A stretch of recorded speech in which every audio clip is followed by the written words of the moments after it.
So I went ahead and sped this video up double time just so that it wasn't quite so long, but I didn't actually take anything out, so you can see that this hairdo was done in less than 10 minutes.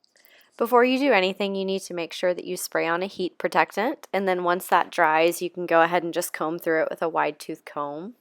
I like to start at the roots with the flat iron and just do a half turn and then kind of slowly pull it out, which leaves the ends straight. You'll see here I just kind of drag it out and focus on the hairs that are more on top and around the hairline. Most of the time I don't worry too much about the hairs underneath unless I just feel like they need a little bit more volume. As you can see, some of the hairs look a little bit too straight, so I'm going to go back and touch those up a little bit. Here I just went in and reversed one of the curls since they were all going the same way. Now I'm going to flip to the side that has a little bit more hair. I'm looking for my hair clip here.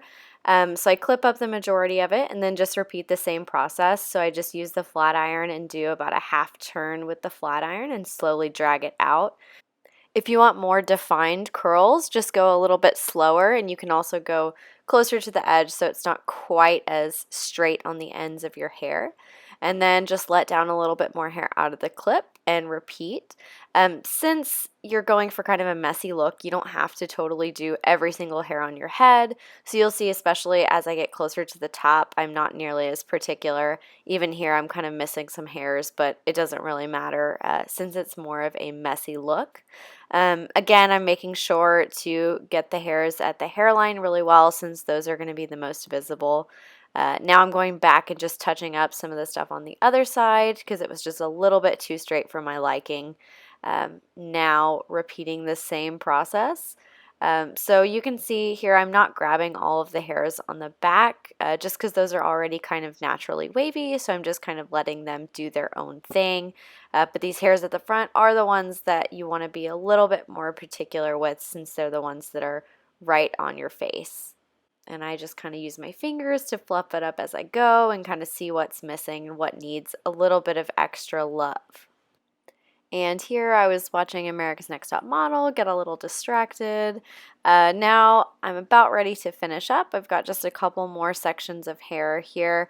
I went ahead and switched to a bobby pin just to hold back that really small amount of hair because that clip was just too big. So again, just put the flat iron at the root and do a little bit of a turn and slowly slide your hair through it. See, that curl was a little bit too defined, so I just kind of used my finger to straighten it out just a little bit. You can also see that I'm kind of reversing the way that I turn the flat iron, just kind of depending on what I think looks the best.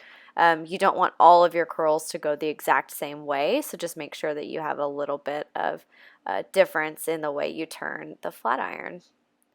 And then just a couple more hairs here on top. Now my hair is pretty naturally wavy, so I really don't do much with the back of my hair just because it doesn't really need it. Since we're going for kind of a messy look, I just kind of let the back be naturally wavy instead of worrying about having to curl it. There I just added some powder just to texturize it a little bit, and this is just a texturizing spray just to give it even more of a messy look. You can use whatever combination of products you want.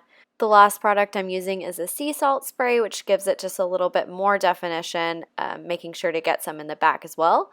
Then just kind of fluff it up and you're done.